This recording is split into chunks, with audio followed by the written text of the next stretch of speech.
Hello and welcome to MotorInc First. Today we are talking about Bajaj's new Chetak. New? New enough? Little new. Little new. Okay, you were telling me something very interesting before we started off, before we even get to the scooter. You were telling me something very interesting. What is it actually called? So see, when Java came out with a motorcycle called Java, we called it the Java. Correct. So technically when So Chetak... did they, right? No, they called it Java. Oh, I am Amit, I have no surname. Same kind of thing, right? So when Chetak creates a scooter called the Chetak, technically we should also be calling it the Chetak Chetak. so Chetak is the brand. That's what you're saying. And it is the name of the scooter too. It's not like the Chetak 1 or something. So what did you buy? You bought the Chetak Chetak. I didn't buy anything. I went to ride the scooter. If anybody buys one. See, technically, we are used to model names having two parts. One is the brand's name and one is the model's name. So the Chetak and the Java are exceptions in the sense of we are only this much. So now you choose. I like to say Java because it does sound nice. Yeah. Chetak, little more awkward. But it gets more complicated.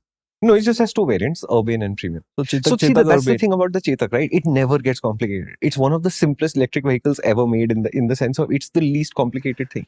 You know, when you said we're going to talk about the new Chetak, first thought in my head was, what can they do new on this in the space that the Chetak has been sitting in? But no, it's very cool. You basically lay the scooter slightly to its side.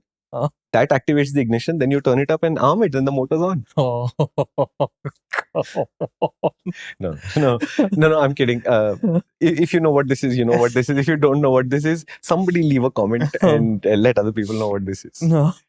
So no, okay. Okay, but first, the way I think about the Chetak is, it's like this ultra safe EV. I mean, like there's TVS, which we consider as conservative, and then there's the Chetak. Yeah. Which is strangely enough more conservative than TVS. Which is really hard to do. Yeah, which is really hard. Yeah. So I can't imagine. It's like the S in TVS stands for conservative. Okay then. So in the space that the Chetak has been, this is not a new model. So it's not a Chetak new model something. No. It's the same thing. It's the same thing. Okay. So now, surprise me. I was reminded of something along the way of riding this scooter. Do you remember that the Chetak is one of the few electric scooters in the country that was not born electric? It was adapted to electric. Do you remember this? No, I completely. That the original Chetak was supposed to be an ICE. If you remember the spy shots, the first spy shots, there was a powertrain in there which looked like a petrol engine. You can't do diesels at this scale, obviously. Right? So, and then it became the electric vehicle and there is no ICE version of the Chetak. Right. So today, if you look at top of my head, Ather or River or TVS, iQube, whatever, they are all. Ola. I try not to remember them too much. Our testing experiences. Thank you. Our testing experiences with Olas have not been too positive. So the less I think about them, the happier I feel about the electric vehicle market. Ola. So, hola, ¿cómo estás? ¿Todo bien? Por favor, señor, continue. So the interesting thing about the Chetak is that it's one of the few electric scooters on sale today that was not an electric to start. And that obviously implies that there's a bunch of compromises that had to be made to turn it into electric. Whereas, for example, Ather would have designed the frame saying, we are never going to do a petrol engine, so we can do whatever we want. So that is interesting to me.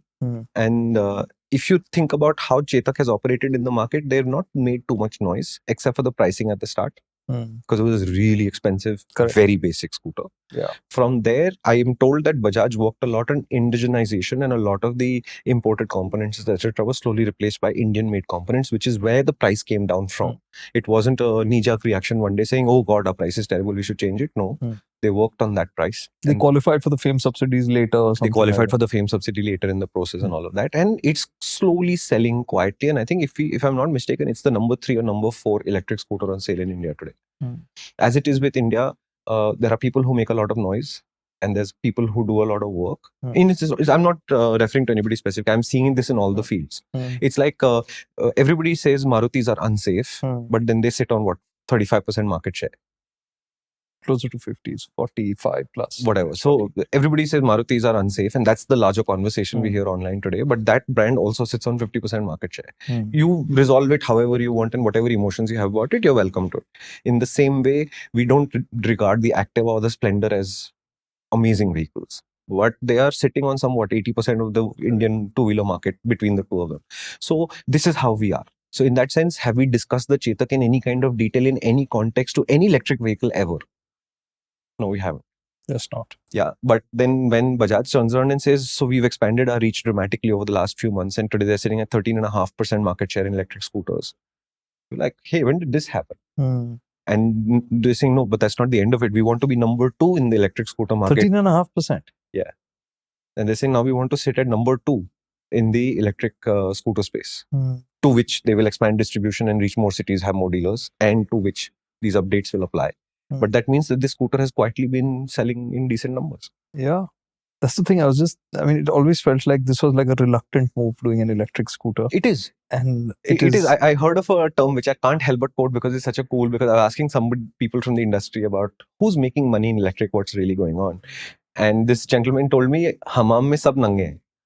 Which basically means that everybody in the bath is naked simultaneously, right? And basically what he's saying is that he's pretty sure that at least in the two-wheeler market, it is not currently possible to make a profitable two-wheeler yet. Yeah, and if I look at it from like that, the 2.5 lakh rupee price of the TVS X. Sorry. I'm sorry. So if you look at the price of the TVS X at 2.5 lakh rupees, that might be the scooter that's breaking even. And at a unit economics kind of situation, that might be the scooter that's returning at least the cost back to TVS and nobody else is. So the Chetak selling decently is as much of a good thing for the Bajaj and Chetak brands as much as it is a drain on the resources in some ways, right? But let's focus on the Chetak. Not much has changed. So the design remains exactly where it was. We've always said the Chetak was a little bit low on features, and they've added those kind of features back. So a large part of it is what they call the tech pack. Okay. And it is what it implies, which is technology. So you can geofence and you can route and navigation and all that. There's an app. So it didn't have connected tech earlier. Is that what I think it had some very basic phone connectivity. Now they have phone connectivity and music controls and all of that. And there are, with tech pack and without tech pack, there's urban and premium models. So it's technically base model and plus connectivity, premium model plus connectivity. Okay. Bajaj is charging 8 and 9,000 rupees respectively for the connectivity, and it lasts 5 years. So you buy a 5-year connectivity package. Okay. What Bajaj is also saying is you buy this package within 1 year of purchasing the Chetak. They won't let you do it afterwards. Okay. So obviously that doesn't make any sense to me, right? If I'm a Chetak customer, I'm always a Chetak customer. Why the hell can't I just do it whenever I feel like? And I was reading about the SIMs that go into vehicles. And I think when a manufacturer purchases those SIMs, which is how the Chetak gets it initially, I think that activation period is 1 year. So my assumption is that it is easy for Bajaj to activate this pack in the first year period where you basically come in, they plug in the OBD kit or whatever. SIM validity is still there. And they turn it on. At that point, the customer takes over the cost of the SIM, and then that becomes the 5-year package, which is why you renew 5 years later. But if you don't activate the SIM, then that SIM dies at the end of that 1 year inside the scooter, and then reactivating that SIM or replacing that SIM is a much more complicated process, how I understand it. It makes sense to me, but I don't know what the actual picture is. But it would be the only reason why you'd say you have to renew this every 5 years. So we have a process for that. But you can't buy it if you don't do it in the first year. That to me means some external process somewhere is interfering. I'm sorry, this just put me in a different zone. I'm imagining people riding into a Jio store or a Vodafone store say, can you just bump up my plan? Can you get it going again? You don't do that in the Jio store anymore. You have to do it in your phone now. Oh, yeah. Yeah. You go to the Jio store to throw your phone at them and say it's not working. And you've tried all the other online methods to reach Jio and none of them have worked. It's the new business model. I think ICICI Bank started it. What? Yeah, it's the you didn't realize this. ICICI is a very progressive bank in this sense, but they were the first guy to deploy technology and say, please don't come to the branch. When you come to the branch, you consume a lot more of the resources needed to solve most of your problems. So you have a problem, you come. But most of it can be done online and elsewhere. They have actual machines that look like ATMs in the branch, which do branch jobs, so that you don't have to deal with a human being. Okay, it's awesome. I think we've digressed quite a bit. So back to the Chetak. Suspension is still I think it's a trailing link. Remains there, no changes. They didn't do a telescopic fork. That single-sided, therefore, alloy wheel front look, yes, it's there. The rear remains exactly the same too. The bodywork remains exactly the same too. There is a glove box, and I was shocked when I opened the glove box to take the photograph. I'll put the picture up for you. It's full. It's full. Yeah, it's full. It's packed. Like I think there's a little charger bag in there, and then there's a first aid kit and something, and a USB port or whatever. So by glove box, you mean the apron on the apron? Apron box, yeah. Okay. So when you open that, it's full. So there is some storage there, but it's already occupied. Also remember that the Urbane model, which is the premium model, is what we were riding. It already has an onboard charger, so there's no actual brick. You plug in a wire. So I think the wire is coiled and put in there. The base model, the Urbane, does have an off-board charger. So there you will get a brick. The only design change they've made is they have new battery cells which are more energy dense than before. I believe the number is, it used to be 3.2 ampere hours. Now they get 3.4 ampere hours. So they're able to pack a little bit more into each battery without changing its physical structure. Although the battery has been revised a little bit. I don't know the details of what the revision is. In the process, you get about 10 kilometers more range in both models. Sorry, how much does that total up to? Real world range is 100 plus and 110 plus for the base and the premium model. Okay. And Bajaj indicated that their market surveys are telling them that about 100 is what they expect in the real world, and that's enough. That's enough. People are not demanding 150, 200, but people are not satisfied with 85, 90 either. 100 is the golden number for range. I would also think 100 is the golden number for top speed because it gives you the latitude to overtake something, accelerate your way out of an emergency if you need to. To that end, what Bajaj has done is they've retuned the system a little bit. So now the top speed is 73 instead of 63. It's a gain of 10 kilometers an hour. But man, I forgot how conservative this scooter was. That's why. Yeah. I'm coming to the riding experience because it is a very interesting riding experience, right? And the base model without the tech pack, without the connectivity feature set, still does only 63. You have to get the tech pack to unlock the 73. Okay. So with tech pack base and both the other premium models will all do 73 kmph. Okay. Flat out. Okay. So this is the picture of the scooter. To ride, it is an anachronism and a half.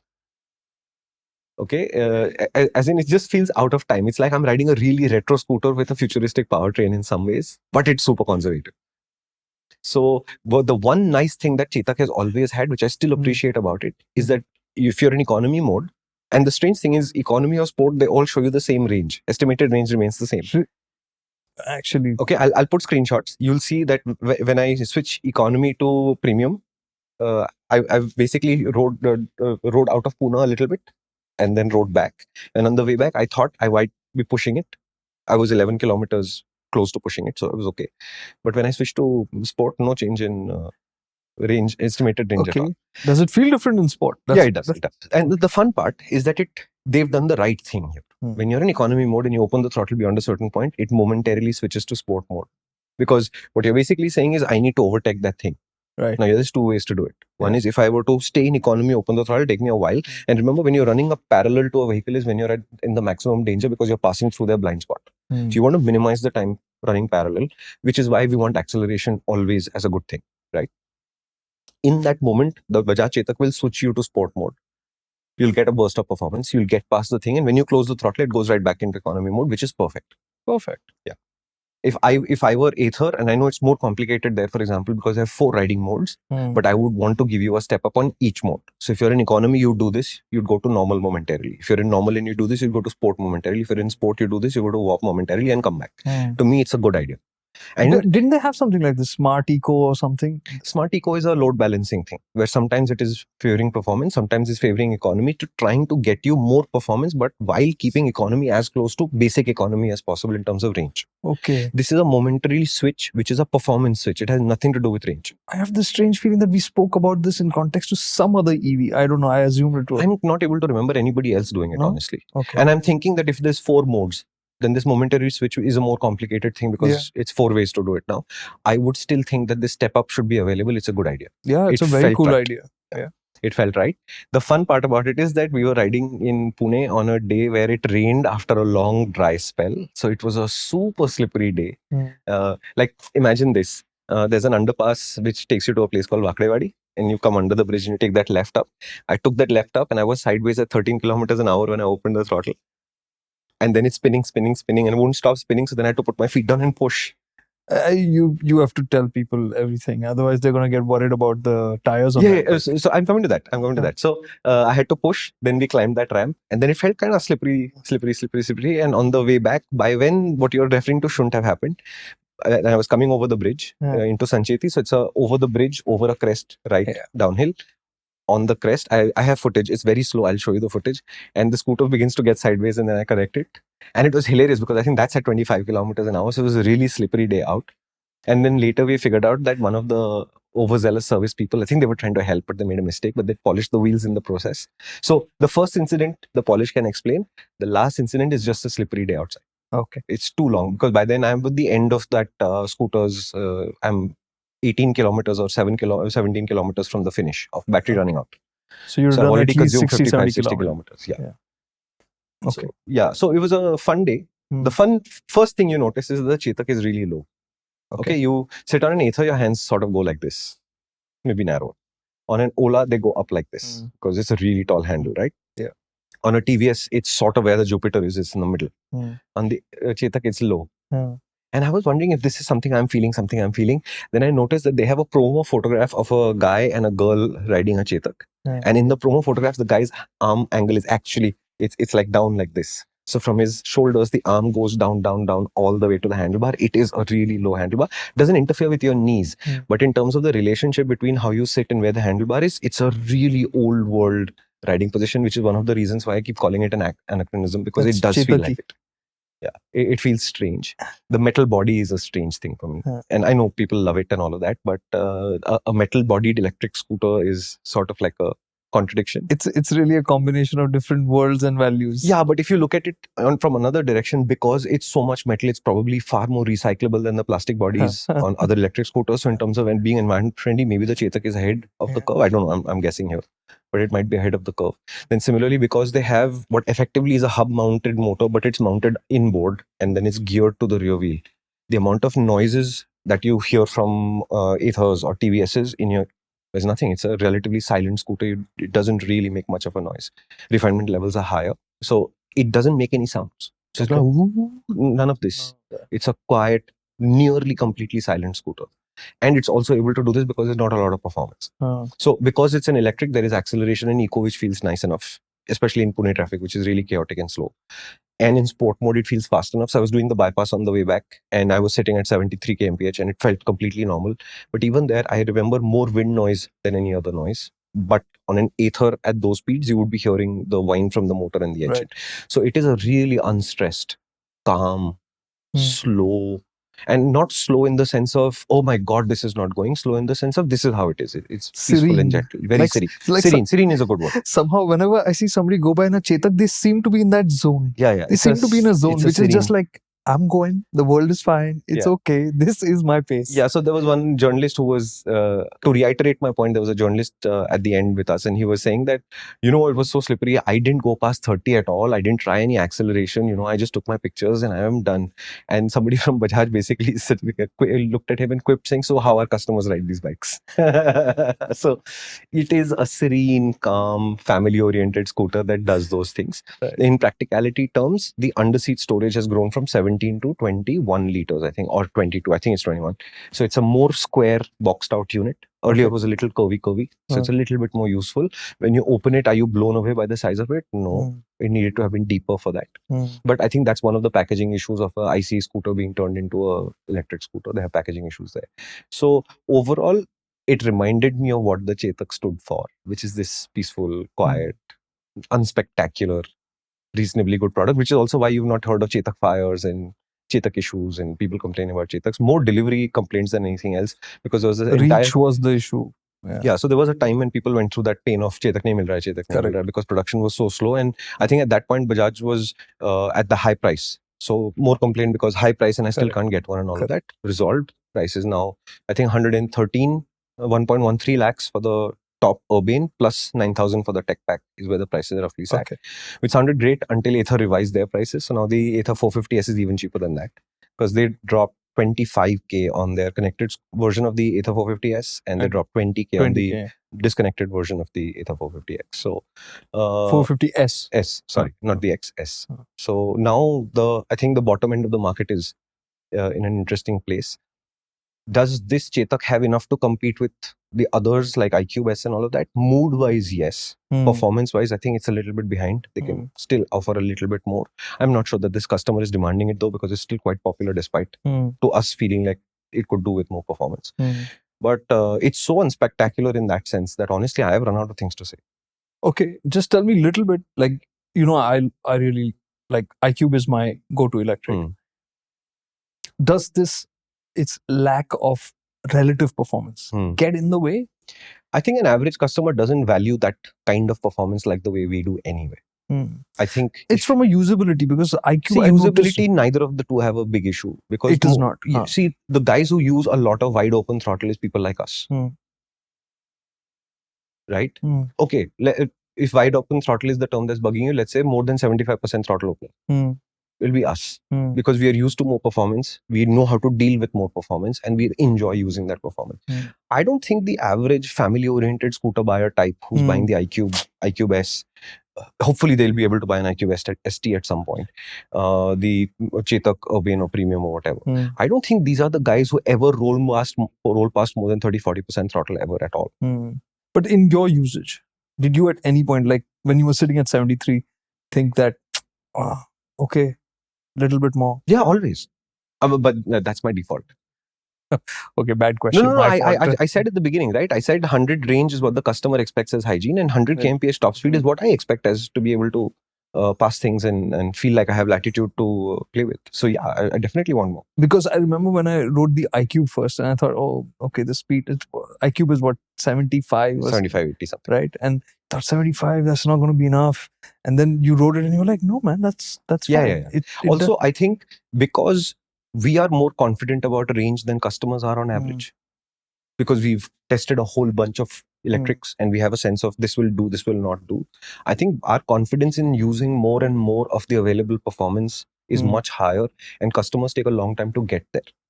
So I would assume that if you had connected data from, say, the iQube, and TVS has sold a lot more iQubes over the years, etc., I would be surprised at how little 50% plus throttle application actually is happening in the first place. Probably. You know, they say in Formula 1, right, that on a really fast track, you might fully use the accelerator 13% of the time, and that's a fast track. But that also means that 87% of the time, you were not anywhere close to full throttle at all. Full power, yeah. So in the same way, I think if you look at a family scooter being used by the average family-oriented kind of person, I think that their life exists from 0 throttle opening to about 30% throttle opening anyway, and they're going to pass things, which is the wrong way to do it. I think you should pass quickly and then slow down back to your speed. But I think they will also pass things gently, so you'd open a little bit and allow the scooter to build gradually and go past. Okay, so it's not going to get in the way of people. No, it hasn't in the past. And no, I suspect not, unless people change their mannerisms and way they ride the scooters. I don't think this scooter will get in. And to complete my picture of the scooter, how's the pillion seat like? I remember it being a big seat. It's a huge seat, right? Yeah. When I took a photograph, it almost dominates the scooter. Oh, okay. Yeah, because it sort of goes forward and then it wraps around the front, and then there's a Chetak logo in there. So it just looked massive. Okay. So it should be reasonably comfortable and spacious for people. And it is a large scooter. It's always been a large scooter. It kind of just slopes away on both sides. And I think that is also to do with the ICE origin, because the ICE would have needed more space. There's just more things going on in there. And now you just have like the motor and the battery and some electronic modules. So it was designed as a much larger frame, and it still has it, which does give it the styling and all of that kind of thing. And how does the suspension go with? Okay, so the suspension is the weak spot, I think, honestly. The rear is okay. You won't complain about the rear. The front is not a telescopic fork. Right. It's a trailing link setup. Yeah. So first, you can't really feel what it's doing. So when it thuds through a bump, it sort of sends you a telegram. You know, it says, hit, bump, stop. Absorb whatever you can, stop, right? So you sort of get this slow message back, and by the time body panels are thudding and you can hear all of it, and it's kind of ungainly when it does that. But that's compounded by the fact that because it has a little bit of anti-dive, you can't really calibrate your brake force. So sometimes you'll overdo the front disc, sometimes you'll underdo it and nearly hit something until you calibrate, then it's okay. But then you discover that it's not a very consistent brake performance, because I think the suspension action interferes with it. So I'm holding, say I'm coming down from 73 and I want to come to say 15, and I'm holding a specific brake pressure. The brake pressure will build, then the suspension will react, and then it'll feel like something else is going on. Then it'll come back and then it'll build again. So it doesn't feel like the brake force is linear, right? And I think it's not the brake that's doing it. I think it's the suspension that's doing it. But again, if you're only going to use 30% throttle openings, most of your life is spent at 40 kmph. I don't think this is a big issue. It's a nuance. It could improve the experience of a Chetak owner. I don't think it's a deal breaker. So in the sereneness, this is the only chink. Yeah, over the bumps, the suspension doesn't do much. And on the brakes, the suspension interferes, I think, with the feeling of how progressive the brake is. Understood. But to this customer, I don't think it's a big deal. But to Bajaj, it should be. If they're going to build a world-class product experience, then they shouldn't let this go. Okay. The other usability I found is that all the switches are on the same format and plane. So it takes a while to learn which is the indicator, which is the boot release, which is which, because they all feel the same under a glove to you. Okay. And they have the Harley-Davidson system, left to left, Oh, right left. to right, Oh. and cancel to cancel, Okay. instead of a centralized. That's very clever. I mean, who would have thought? But it does get in your way, especially if you have multiple vehicles in your house, which I think a lot of EV guys, at least for some time, will have a transition phase. But I do have to relearn how to use my indicators. What's wrong with left, right, cancel? I don't see why they had to do it. But therefore, indicating on the Chetak was painful for me for the first 15 kilometers. While I honked to indicate. On a moving scooter, I changed modes to indicate. I did all kinds of stuff before I learned it. Okay. So I don't see a reason for it. And similarly, they've not used a touchscreen, because touchscreens, they say, are more fragile and people are more likely to mess with it. I didn't honestly play with that system much. But the little that I did, I didn't think of it as a very, very well-designed, user-friendly system. Okay. We'll explore this more in detail when we get to test it. I didn't connect the app. I didn't try any of it. And the app has turn-by-turn navigation, not... app? Yeah. So you can set the navigation in the app. It's Map My India in the base. And it'll give you turn-by-turn directions on your screen. And the screen is a color TFT. It's a color TFT. And the base model now has a segmented color LCD. Okay. Sort of like how the Ather 450S also does it. But obviously their own design. Okay.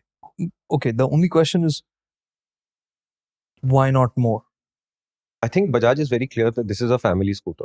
And a family scooter does a kind of job. And this is all you need to do that job. So you don't need anything more. I think the next version of the Chetak that will come will probably be even cheaper and it'll have even less equipment. And I don't think it'll go up first. I think it'll go down first. Oh, really? Yeah. Oh, interesting. Yeah. Because see, remember, Bajaj has very clear saying we might be premium and you might perceive us in 1,000 ways, but we are always going to be premium and mass premium or mass. We want to be super premium. It's why we can't buy any imported KTMs, because Bajaj can't see the point of it yet. I think they will. They won't have a choice shortly, I think. So if you look at it like that, the Chetak is sitting at the bottom-ish of mass premium electric scooters. So now they will want to go to mass first before they go to premium. So will they compete with the Ather 450X first? No. I think they will target the base iQube first. They will target the Ather 450S first. Is there a timeline on when the next is coming? No, honestly, I don't have clarity on it. But if you think about it, this Chetak came out in 2019. So 4 years in the market. 4 years later, they've basically given you 10 kmph on top, a little bit more range, non-touchscreen that has 10 more connectivity features. If this is the rate of progress, then I'm going to assume that the base version, the base version of the Chetak should come. What am I doing? The base version of the Chetak should come in, say, 2.5 years. And then I would assume that a year after that, if there is a new electric platform, then that will be a more performance-oriented platform. I'm not referring to the Husqvarna Vector or anything specific like that, because I know that organizations trademark things all the time. It doesn't really mean anything more than protecting it from somebody else using something that you're using as a trademark. So it may not actually be anything more than paperwork. We don't know. We'll see. All right. Pricing we've already discussed. So the prices are 1,15,000 and 1,35,000 for the Urbane and the Premium. On the Urbane, you pay 8,000 rupees for the tech pack. Okay. On the Premium, you pay 9,000 rupees for the tech pack. Okay. Would you take the tech pack? Look, you can't get the riding modes without the tech pack. And one of the on both? On both. So I think the one thing that I do enjoy about the Chetak is that at least it switches modes and you have a different acceleration state. And then when you ride it more gently, you have a different acceleration state. Just unlocking that is worth 8,000 to 9,000 rupees, depending on the model you Over pick. 5 years? Over 5 years, I think it pays back. Okay. So would I do without the tech pack? Just for that one reason, I think. I would do it for just for that as well. And the other difference, I think, is that there are two different chargers. One is a 650 watt charger. The other is a 850 watt charger included. 650 is on the base, 850 is on the top. And 850 you said is on board. And the 850 is on board. So you basically plug a wire into the scooter and you're done, which is awesome. Yeah. I think that's what the extra space is they have. Yeah. Whereas on the base model, it's a brick. I didn't even see the brick, so I don't know what size it is. I don't know. But just to break that down, when you're buying an EV today, when you have to charge it, you need some hardware to take the juice that's coming off your wall socket, amp it up. Like the power brick on your laptop, but about 3 to 5 times larger. Correct. That's a great parallel. So that when we're saying onboard, that hardware to bump it up and make it right for the battery pack to speed things up, whatever, everything, that is on the scooter. when it's not on board is when you'll see that big brick sitting around, which is why when Shumi was talking about the pocket on the apron, the storage bin on the apron, and he saw a cable there, and that it could fit there was surprising, because usually you'd have a brick, right, which would take up a lot more space. But they were riding the top spec variants, which means it had the 850 watt. Yeah, and for what it's worth, and just to clarify this, the Chetak, I think, is the only scooter which has an onboard charger in the two-wheeler electric space. Everybody else has the brick outside. Okay, so Ether, whatever. I would talk about Simple One's brick, but there's no point because it's just a brick for the moment. I can't see where the scooter is at all. So we'll just skip past that. Forget it. Right? I don't want to go there. Yeah, so power dot brick if you prefer. But basically, everybody's doing an off-board charger. And I think Bajaj Premium Chetak is the only one with a onboard charger on the market right now. And to me, usability terms, it's how it should be. Chetak Premium. Yeah. To me, it should always be on board so that what you are connecting to and having to store in your storage space is just the wire. It's much simpler actually then. Yeah. Because on all of the scooters which have really large boot spaces, yeah, great. But then the power brick comes in and occupies 30-40% of it. And then there's and then the issue that I have had often when charging EVs like this is your vehicle is typically outside, right? You have to worry about shielding the brick from water or whatever, give it some level of protection when it's already on board. No, but the brick has a safety angle to it, Kartik, which you haven't thought of. The brick rattles around inside the boot space. It's what people hear coming. So you know what an electric vehicle sounds like? Everybody thinks they don't make any sound. Oh, come on, they do. Everybody thinks there's a motor whine go, ooh, oh, come on, that's not true. What it sounds like is khada pada, because that power brick is rotating around inside your underseat boot storage. And that's the actual noise of an EV approaching. What does it sound again? Khada pada. Okay, then. Okay, so I think we've got a fair picture of the Chetak, Urbane and Premium. Yeah. Last question. I don't know if you have it offhand. Sure. Have they shared any, have they mentioned anything about number of touch points, what their reach is like? Yeah, they did. Okay, so just to clarify from your previous question, I looked up my notes. So the gearing change is why there is an extra top speed. It's not a hardware, it's not a software change. It's not a motor operated. It's just a change of gearing, which allows it to run longer. So 73. And Bajaj has now got dealerships in more than 130 cities. And there are about 165 dealers in total. And they've been pushing this quite hard in the recent few months. And they're going to continue to push it. Because they're saying the more access we can get, the more obviously sales will happen. I think Ola's biggest advantage in terms of not doing the dealership model and the idea we'll ship to you is that you can ship it to anywhere. Right. So I think the more these networks expand, the less Ola's advantage is there, because a dealership expanding also implies a service center arriving, spare parts arriving, help arriving. And as we've seen, people do need dealerships and service at times. And at that time, you individually or nobody else can help you. You need that help from the experts. The hands-free product, I think, doesn't exist. I think the only product where you wouldn't need after-sales service is maybe a pencil or something like that. Yeah. Honestly, if you think of a better example of a product that doesn't need any after-sales service, please do leave us a comment. We'd love to discuss this with you. So I really like this part of the Chetak story. It started off on a negative note with the pricing and of course the specs being underwhelming. But I like the quiet progress that they made by increasing their footprint, keeping this like a sensible but appealing scooter for like the iQube can easily be called boring, right? It doesn't have appeal to it. It's functional. It's very functional. But the Chetak has a certain amount of appeal to it. It might not be fancy in terms of its equipment. No, but there is something very, very likable and personable about the Chetak, despite how subtle and serene it is, for sure. Absolutely. And that small touch about the on-demand switch of modes, I think that is exactly the kind of sensibility that this vehicle conveys, and it's great. And going forward with when the other more affordable variant comes, I think it would be very powerful. Yeah, and I think by then Bajaj will also have a much larger network to push the scooter out of. So I think the ambition is, and I think if you think about it, the reason why everybody is beginning to realize that the traditional brands will dominate the EV space also, with very, very rare exceptions, is because they've done chassis engineering, they've done quality validations, they have touch points in place, they know how to train the dealership staff to deal with the sales process and the after sales process. And I think that the Indian venture capital funding setup sets unrealistic milestones for startups. Mm. Okay, so they'll say stuff like, we'll give you 100 units of money, but we will give you 15 now to start. And then to unlock the next 13, 15, 25, you have to show another barrier, which again may not have any logic to it, which is why I think we are seeing a lot of these EV startups do things too early, show us products that are too raw, and then we're like, what the hell just happened? And they obviously struggle because in public, their brand image has been lowered a little bit. But I think that was the critical part to get the next round of funding. And that's the unfortunate cycle they're in. So maybe the VC funds need to be a little more brave and a little bit more trusting. You know, they always say, right, you need to pick, you can get, out of three, you can only get two things at a time. Yeah. Right? I think in this ecosystem where speed becomes paramount to go to market and get a product out and get updates in, somewhere you're No, but see, I trading think in. I think the speed is critical, no, Karthik, because India is only going to be around for what, the next 22 years, right? After that, India is done. Yeah, absolutely. Right? The electric market is only going to be for the next 8 months, because after 8 months, who's going to buy electric vehicles, right? We'll all be flying around on what we'll have wings. We'll have grown wings by then.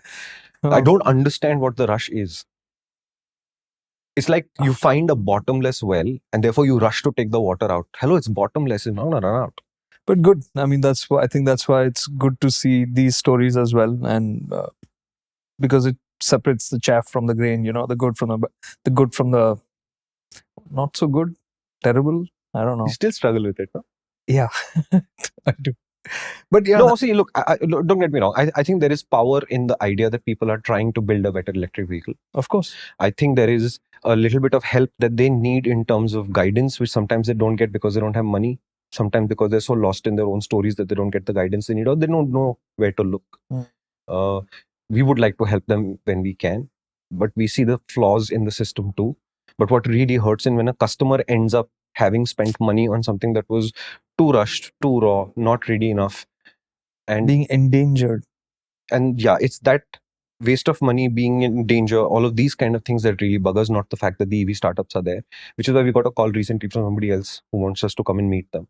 And I've said very clearly, saying, until you deliver your first scooter, no, motorcycle, I forget, whatever, until you deliver your first product, there's nothing that we need to discuss. Right. You do that, because then I know your certification has been done. Your promise of what you're going to make is a closed ended promise. Then we can evaluate how well you've done, and we can suggest ways to improve it or appreciate it if it's well done or whatever.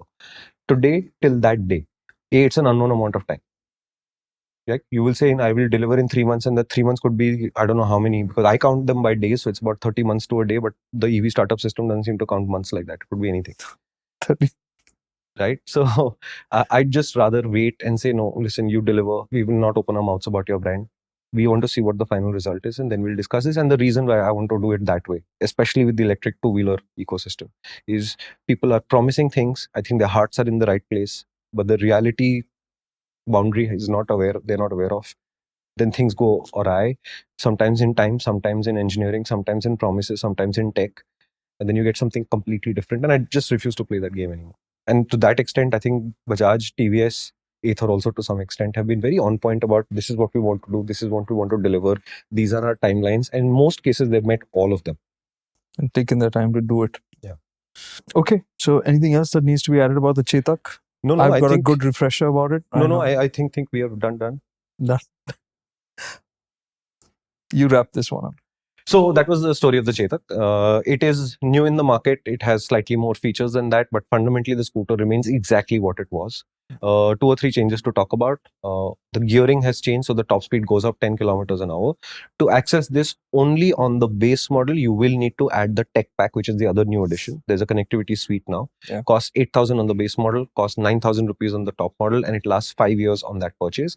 You must activate it within a year of purchasing your Chetak. So you have no pressure to buy it as you buy the Chetak. Correct. But if you do want to get it done, you have to get it done within the first year. That's how it is right now. Top speed has gone up from 63 to 73 for everything but that base model. Range has gone up a little bit. So on the top model, expect about 110 kilometers or a little bit more in the real world. On the base model, expect 100 kilometers or a little bit more in the real world. ARI numbers I'm going to leave on the screen. We usually discount about 30% of that for most EVs when you're trying to get a sense of what is going to actually happen in the real world. The base model has an off-board charger, which means there'll be a wire and a brick and a plug, 15 amp plug now. They used to be 5 amps, they're now 15 amps. On the top model, it's an onboard 850 watt charger. So it's built into the scooter. All you have to do is pack the wire. Chetak dealerships are now in 135 odd cities through 165 odd set of dealers, and that number will expand. And there is no real plan to keep upgrading this scooter at the kind of pace that some of the other guys have done. So whatever this is going to stay like this for the next 2 or 3 years, I think, at least. The only fly in its ointment is? The only fly in the ointment is that the suspension setup is a very old school setup. It's not a set of telescopic forks. So the feeling that they give you, the amount of absorption they're capable of is kind of odd. Those forks were primarily created to be extremely strong, which on a scooter application is not really critical. So they have a Pro, but the Pro doesn't apply to this format of scooter. So all you get is this muddled feedback from the front, and it goes khada pada through everything because of the body panels having to take the shock of what the absorber didn't. And it also can make the brake feel a little bit inconsistent. But again, the customers who are buying Chetaks, buying the bottom end of all the electric scooter brands, are not performance oriented to the point where this will really be a problem. So I can see a technical problem as a product, but I don't see it as a huge problem for the guy who's actually going to use the scooter or girl. So that's basically the scooter. Underseat storage space has gone up a little bit from 17 to 21 liters. And the rest of the scooter remains the same. There is obviously now a Chetak app on which you can do navigation, and if you do on the tech pack models, you'll get arrows on the screen and stuff. You get a color TFT on the top model. You get a color LCD on the base model. The prices are 1.15 and 1.35 lakhs without connectivity, plus 8 and plus 9,000 for 5 years of connectivity on each respectively. Awesome. So that is the Bajaj Chetak for 2024. If you have any questions about it, do hit us up in the comments and we'll get back to you. Thank you so much for watching.